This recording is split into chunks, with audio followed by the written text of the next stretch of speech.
श्रीराघवम्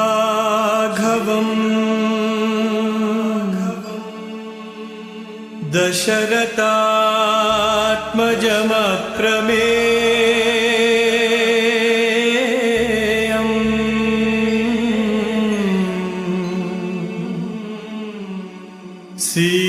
सीतापतिम् रघुकुलान्मयरत्नदीपम्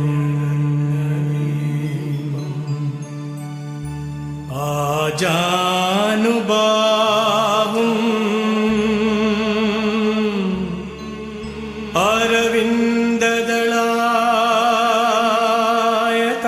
अरविन्ददलायताक्षम्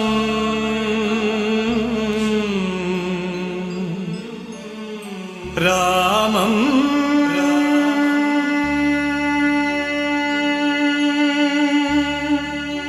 निशाचर विनाशकरम्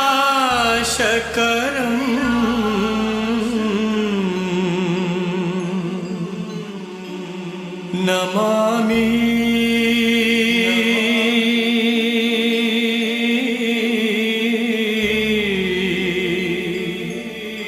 Namami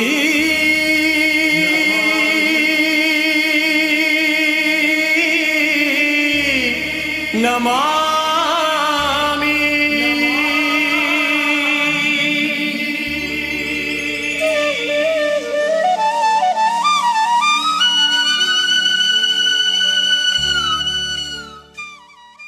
Ramakatha Rasavahini.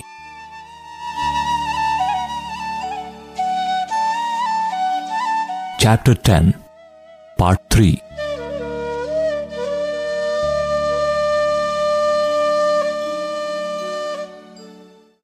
At this, Kaikeyi assumed a terrific form and retorted, Maharaja, remember, a few moments ago you vowed under many oaths that you will grant me the boons I ask. And now we are going back on a word. Now, who is dragging the glory of the Ikshwaku line in the dust, you or me? Ponder over this. It is the pride of the Ikshwaku line that no one of that dynasty shall go back on his word once it is given. You are now soiling that fair fame. Without weighing the pros and cons, you promised to grant without fail the boons I wanted. The mistake, if any, is yours, not mine. You gave me the boons, then you promised to grant them today. You are the very person who gave your word twice.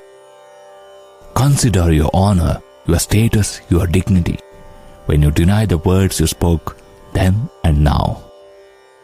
It may be common usage for the rulers to injure and insult the weak and act contrary to promises solemnly made, but it cannot promote self-respect.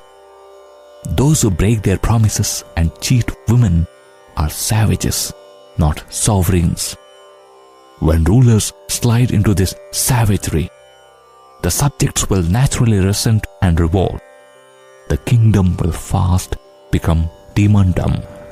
All these years, you have striven to acquire honor and renown, and you have won them to a large extent.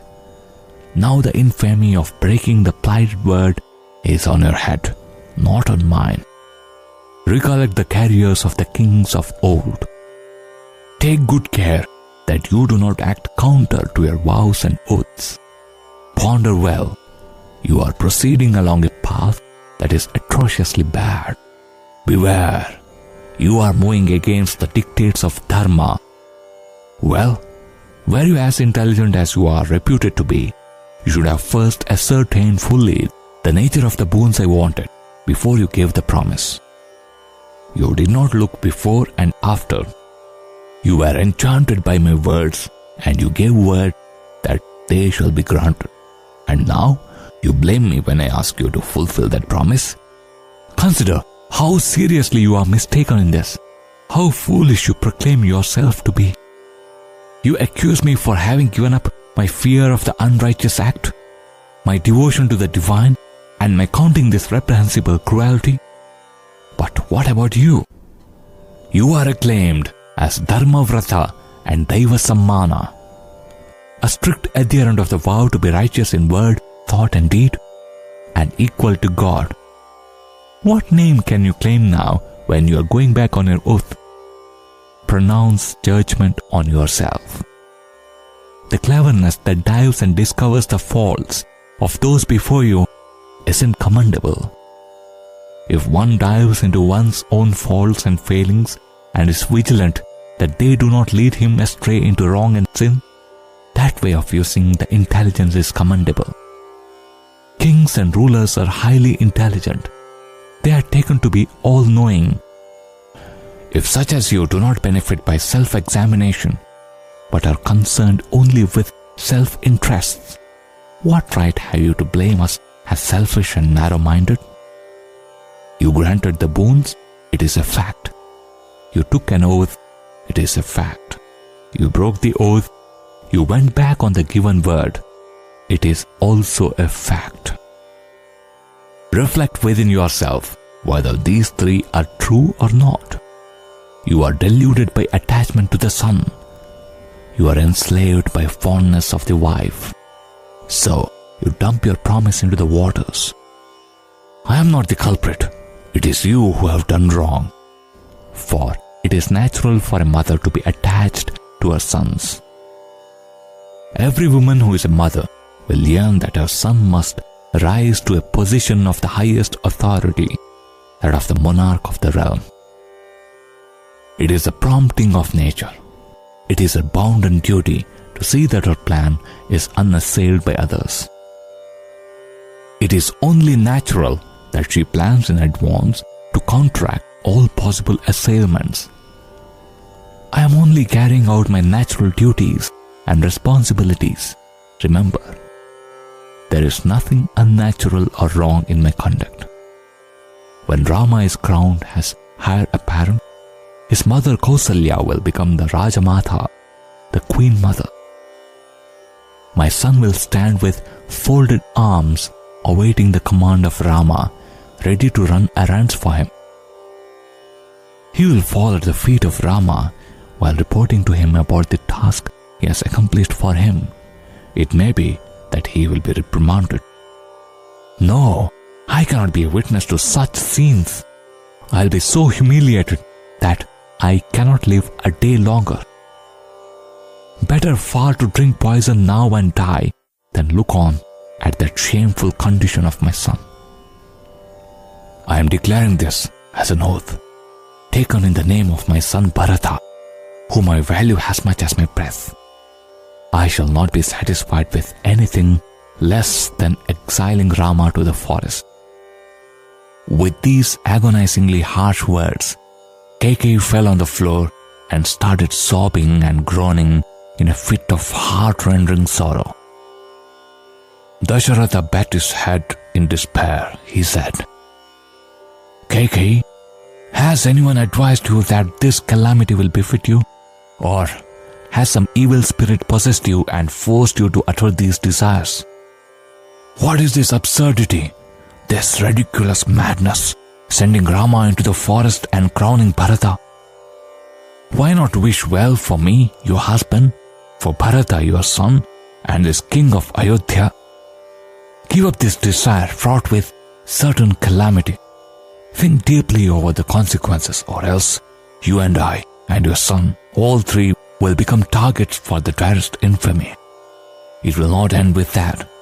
The entire kingdom will be ruined, and many more tragedies are bound to take place. Mean, degraded woman, can we ever believe that Bharata will agree to get himself crowned even if I now accept your request and promise to do so? Bharata is a true adherent to Dharma. He is intelligent and a model of rectitude. He will not agree either to exiling Rama into the forest or to himself becoming the heir apparent. Not he alone, but the ministers, the courtiers, the allies, the sages, the commons, the citizens, everyone will oppose your desire. How can you be happy when so many are unhappy? Consider the situation. You are responsible for this. The elders and sages, endorsed it. They were all of one mind. This evening, at the Grand Assembly of Citizens, I announced that I shall celebrate the coronation of Rama. If I act counter to that announcement, I'll be counted as a coward who runs back from the battlefield at the sight of the enemy. All arrangements have been completed for the coronation. All have been informed about the festival. The people have started preparing the city for the celebration. The streets are already packed with happy throngs, with faces shining in expectant joy. At this moment, if I send Rama into the forest, will not the people laugh at me, saying, "What? This man has finished 3 chapters, the coronation, the rulership of the realm, and the exile, all in one single night." In what manner can I explain my action to them? And after what I have publicly declared in the midst of the mammoth gathering of the populace, how harshly the people will blame me, feeling that their king is such a big fool. I ruled over them all these long years and won their applause as a consistent adherent of dharma, as an embodiment of high virtues, and as a redoubtable hero, brave and full of courage. But now, how can I bear the dishonor of being talked about as a fool who plunged into this low level of conduct? Dasharatha spoke in this strain, reminding her of the hard blow that his fair name and unblemished fame will receive if he acts according to her desire. Nevertheless, Kaikeyi transformed herself into a demoness of destruction and brushed aside Dasharatha's importunities as if they were empty words, and she did not attach any value to them. She refused to yield or loosen her hold. On the other hand, her grip became tighter every moment, her greed more deep-rooted. She spoke quite contrary to the appeals of the Maharaja and insisted on reminding him only of the promise from which he threatened to resile. So Dasharatha said, "Kaikeyi, if it happens that Rama goes to the forest, I will not be able to live a moment longer, and I need not tell you what will happen to Kausalya. She will draw her last breath that very moment. And Sita, she will be mortally shocked. She cannot live even a second away from Rama. Will the people look upon all this with equanimity? When the great hero, the paragon of wisdom, Rama, is being sent as an exile into the forest, can Lakshmana keep quiet? Why detail 1,000 things? The very next moment, Lakshmana will cast off his body. This is the bad truth. Thus, our kingdom will have to suffer all these catastrophes and calamities. You too are aware of this string of tragedies, but I cannot understand why you are attempting with eyes open to win a widow's role. Oh, wicked, vile soul! I was deceived by your charms. It was like cutting one's own throat while charmed by a sword of gold. I drank the cup of milk, unaware that it had poison in it. You cheated me with many a winsome trick. At last, you have planned to consign to the dust my dynasty itself. Shame on me! What a fool I am! I secured this son after performing a scriptural yaga, a sacrifice. Divine grace gave him unto me. Am I to barter away his fortune and his future for the paltry pleasure a woman gave me? Is this worthy of His Majesty, Emperor Dasharatha? Will not the meanest being in my kingdom hurl stones at me in derision? Alas, is this to be the fate of Dasharatha in his last days? I clasped a thing round my own neck, not realizing that it was a rope that strangles. I never knew that it was the deity of death with whom I dallied and diverted myself so long. Alas, I flirted with death and fondled it on my breast. I treated her as my favorite comrade and companion. It is surely the weight of my sins recoiling on me now, or else was there anywhere, at any time, a father who for the sake of a woman's bed drives his son into the fearful forest as an exile? Ah, what strange behavior is this of a human being? I am unable to believe this in spite of everything, Kaikeyi. Change your foolish thought. Rama will not go against any word of mine. The mere report of these happenings is enough. He will prepare himself to move into the forest. He will not even ask the question, "Why are you anxious to send me into the jungle?" He is of such sterling virtue. Why mention only Rama? No one of my sons will disobey any of my commands. Bharata will be disgusted when he hears of your plan. He may even ignore the fact that you are his mother and behave quite inexplicably. He may be ready for any dire step. Rama is his very life, his vital breaths, all the five put together. He may do something to defeat your pet desire. That is to say, he may exile himself into the forest and ask that Rama be crowned. He is of that stamp of goodness and rectitude.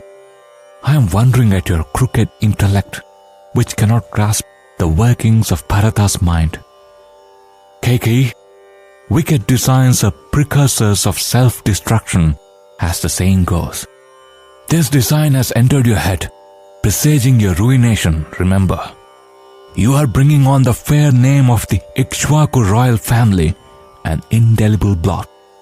You are plunging so many into fathomless depths of grief. You are bringing about their end. Can so many lives be hurt for the sake of this fell desire? What happiness do you hope to have after perpetrating all this?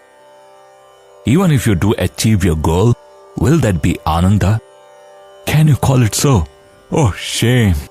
Those who exult over the sorrows of others are in truth sinners of the darkest hue, of demonic brood. Those who strive to cause joy to others, those who yearn that others be happy, they are the holy ones. You are a queen, you are a princess of royalty born, yet you are not conscious of this elementary truth. You are a disgrace to royal blood. One final word. Rama is my very life. Without him, I cannot hold on to life. No, I cannot continue to live. He will not disappoint you, so, though I may not order him by word of my own mouth to go into the forest, he may on hearing of my oath and your desire, himself proceed thereto in order to make my word valid. He won't delay or debate. And as soon as I hear the news of that event, know that I draw my last breath. Lakshmana, Sita and Kausalya may, in all likelihood, follow Rama. Kausalya cannot exist alive apart from Rama. Sita will not stay away from Rama. Lakshmana cannot walk except the footsteps of Rama. Urmila too may proceed along with Lakshmana into exile. There will be none here then to perform the funeral rites of this body, and days will elapse to get Bharata and Shatrughna from the Kekeya kingdom. Till then, this will have to lie without the ceremonial. Perhaps the people will rise against me for having descended to this low level of wickedness and condemn my body to be thrown as carrion for crows and vultures, since it does not deserve decent disposal. Perhaps no, for my subjects will wait until Bharata arrives, embalming the corpse by some means or other. Bharata will never agree to accept the throne and be king. Under such circumstances, he is not entitled to touch the body or perform the funeral rites. Come, at least promise me that you will have my funeral rites performed by him. He pleaded. He said, "Of course, I am sure you are ready to promise me, sir, for you are after the Ananda you hope to derive from a widow's life. What is it that you hope for? Tell me, O wild viper. You have turned into a demon at last. Are you undermining and laying under the earth the Raghu clan, this royal line? Is this the upsurge of your basic nature? Or is it some mysterious divine fate that docks your thought and forces you to act against your will in this strange way? I find it beyond me to gauge the secret. While Dasharatha was being tortured in mind like this, the night rolled on into the third quarter. He groaned like a man in great pain, afflicted with some mortal illness. He was caught in the coils of agony. Dasharatha tried his best now to win the affections of Kaikeyi and persuade her to accept the coronation of Rama. He began to flatter her in honeyed words. O Queen, you are the embodiment of auspiciousness and prosperity. I treated you so long as my very breath. You too fostered and guarded me as if I was your very heart. Come, let us spend the remaining years without giving room for scandals about differences between us. Let us be peaceful and happy during the rest of our allotted lives. Oh, charming princess, I will not live many years more. Throughout my life, I have famed as a steady adherent of truth, and all men honored me on that account. I have sworn at the public gathering that Rama will be crowned tomorrow as heir apparent. Consider how my subjects will despise me if the function does not take place. Consider how they will cast insults at me. You saved me that day during the battle between gods and the demons. Are you giving me up now when something worse is threatening me? This is not just or proper. Well, I shall endow on you this entire kingdom as dowry. Crown Rama yourself tomorrow. Bharata too will be very happy if you do this. Not merely he. Ministers, sages, elders, scholars, common citizens, the entire populace will appreciate and thank you for this. Your fame will last eternally on this earth. Instead, if you create obstacles in the way of Rama's coronation, the whole world will castigate and condemn you. Even your son will find fault with you and fall foul of you. Your cruel fancy will bring ruin on you. Besides, it will cover this royal line with shame. You will become the target of the fire that the smallest of the land will fling at you. Reflect over these possibilities. Earn eternal renown. Stop the stratagem to prevent the coronation. Crown Rama with your own hands tomorrow. Dasharatha described the joy she could derive from the generous act in sweet, enticing words, artfully put together. He hoped to enrapture her at the prospect of herself crowning heir apparent. But Kaikeyi interrupted him and said, King, your words strike me as strange and meaningful. You are trying to slide back from the promise made on oath. To cover up your skin, you are spinning fascinating yarns. No, 1,000 such tricks will not induce me to change my stand. You said on your own, ask any boons you desire, I shall grant them. And now, instead of acting on that promise, you exhibit a fine bunch of sighs and groans. This does not become you. You are, by your own conduct, undermining your reputation and honor. I am in the least responsible for this distress of yours. Recollect the pronouncement of those who are masters of dharma, that Satya, truth, is the Parama Dharma, highest principle of righteousness.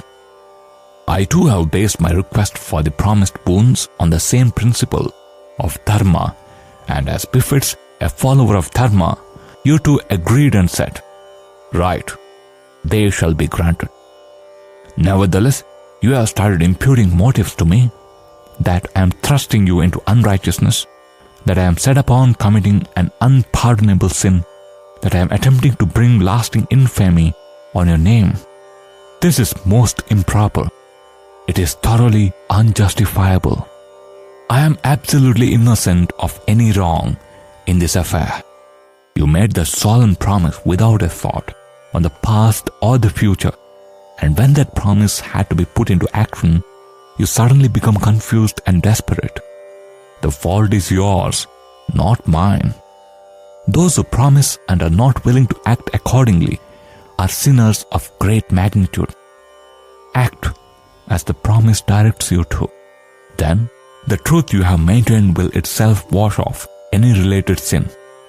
Don't you remember? In the past, Emperor Sibi sliced flesh from his own body as food for an eagle pursuing a dove for prey. So too, Emperor Alarka had pledged his word that he would give whatever was asked from him. He was a king of unique splendor, and to keep up his promise, he plucked and gave a Brahmin his own 2 eyes. Look at the ocean. It is the lord of all the rivers, yet, bound by its vow, it limits itself between the shores, instead of transgressing them. Why repeat 1,000 examples? For all things, for all men, truth is the highest authority, the highest ideal. Truth is Brahman. Truth is the primeval sound. It is Dharma. Truth alone undergoes no change or diminution. Royal majesties like you should not give up the imperishable for the sake of the perishable. Hold fast to the promise you made and ensure lasting fame and glory for yourself. That is the right thing to do. Do not yield to delusive attachment to the sun, deceptive sympathy for women. Do not overrule the dictates of political idealism and royal obligation. Do not tarnish the Ikshwaku dynasty with irredeemable dishonor. Don't plan otherwise. Call Rama to your side and tell him to get ready to proceed to the forest and set on food preparations to call Bharata from where he is now to this city. Instruct the ministers concerned to attend these matters without delay. See, the eastern sky is getting bright. These 2 boons must be realized before dawn. However long you argue, I will be content with no less. If, on the other hand, you are adamant and you consummate the coronation of Rama, I am determined to end my life in full view of the thickly packed assembly. This is my vow. This shall happen. Dasharatha watched Kaikeyi, raging and swearing, angry and fearful. He could neither demonstrate the rage that was surging within him, nor could he suppress it. He was like Emperor Bali, who promised 3 feet of land to God in the form of Vamana, but discovered that he could not fulfill that promise, for Vamana measured the entire earth with 1 foot, the entire sky with another foot, and stood asking for the 3rd foot of land that had been gifted to him. Dasharatha dreaded the curse that awaited him for breaking the rules of Dharma. His eyes were dimmed with doubt and despair. His head became heavy on the shoulders. He fell on the floor where he stood. At last, mustering some courage, he shouted, "O sinful women! If the coronation of Rama is cancelled, my death is a certainty. After that, you can rule over this kingdom as a widow, as freely as you wish." Giving vent to his anger in this strain, Dasharatha cried out, "Alas, Rama! Has it come to this that I have to send you with my own consent into the forest? No, I will not send you. I will rather give up my life. I cannot keep alive a moment apart from you. Oh, vicious demon! How could your heart entertain this dark plan of sending my lovely and tender Rama into the thick, dark, wild jungle? Horrid fury! What a monster have you become!" And with that, Dasharatha swooned and soon lost consciousness. Night was melting before the brightening dawn. The 9 instruments of music at the palace gate heralded the day of joy.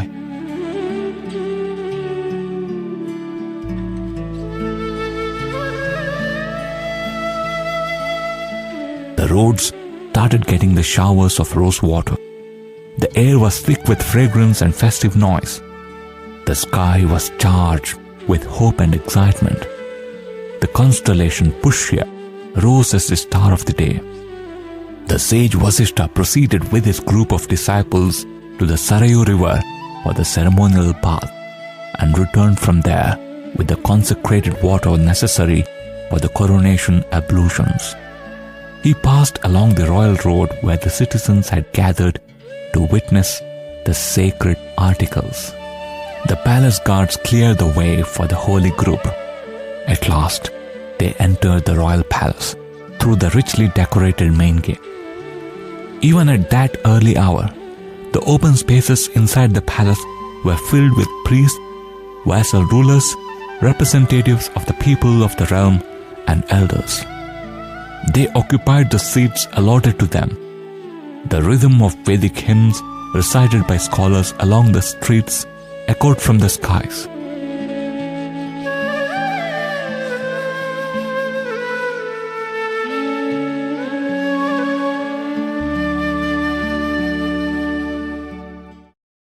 Meanwhile, Vasishtha beckoned Sumantra, the minister, and said, "Go.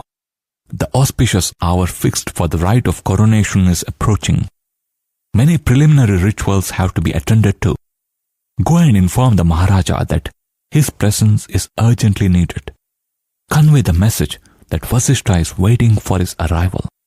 Sumantra, being an old faithful, had the freedom to enter any of the inner apartments of the palace. So he hurried into the chambers of Queen Kaikeyi in search of the emperor. Entering the hall, where the royal beds were, Sumantra was shocked out of his wits. He was aghast at the sight of the emperor fallen on the floor. "Are my eyes seeing aright?" he wondered. He lost his moorings. He went near the king and said, "King, this morning must find you like the sea at moonrise, heaving with ecstasy. I cannot understand why you are lying prostrate on the ground. The auspicious hour is approaching. The great sages, learned in Vedic lore, are ready in their roles waiting your arrival at the hall of ceremonies. Rise and wear royal robes and jewels and come into the hall, accompanied by the queens, in lustrous imperial splendor. The sage Vasishtha bade me hither to bring you into the holy precincts of the throne." Listening to his importunities, Dasharatha could not restrain the outbursts of his grief. He wept aloud and spoke to the minister between sobs thus, "Sumantra, your adulation pierces my heart." Sumantra could not take a step forward, nor could he move a step backward. He stood transfixed where he was. He prayed with folded hands, "Maharaja, why this turn of events? At a time when you have to be immersed in Ananda, why this grief, this piteous weeping?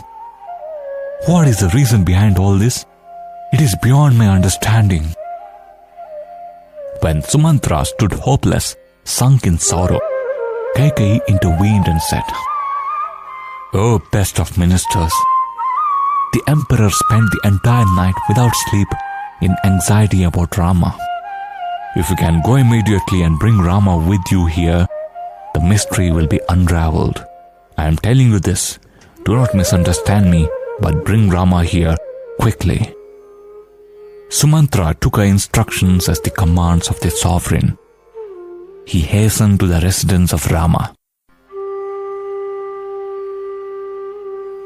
At the entrance of that palace, he saw on both sides long lines of attendants and maids, carrying huge plates containing gifts of silk, jewels and gems, garlands and bouquets, scents and sweets. It was a delight of eye, but Sumantra did not stop to cast a look at them. When he hurried into the palace, he felt something lacking all this festivity. He was overwhelmed and nonplussed. The joy that he had felt earlier had turned into sorrow. Riding in his chariot towards Rama's palace, he had noticed how the hundreds of thousands of loyal subjects who filled the streets talked among themselves that he was on his way to bring Rama into the coronation hall for the ceremony. He saw their faces blooming in joyous expectation. They scarce winked their eyes, lest they miss some incident or facet of joy. At last, Sumantra stepped without any question asked into all sections of that 7-storied mansion. As a fish dives noiselessly through the depths of a flooded river, Sumantra glided through the corridors and halls of the palace. End of Chapter 10, Part 3. Sai Ram.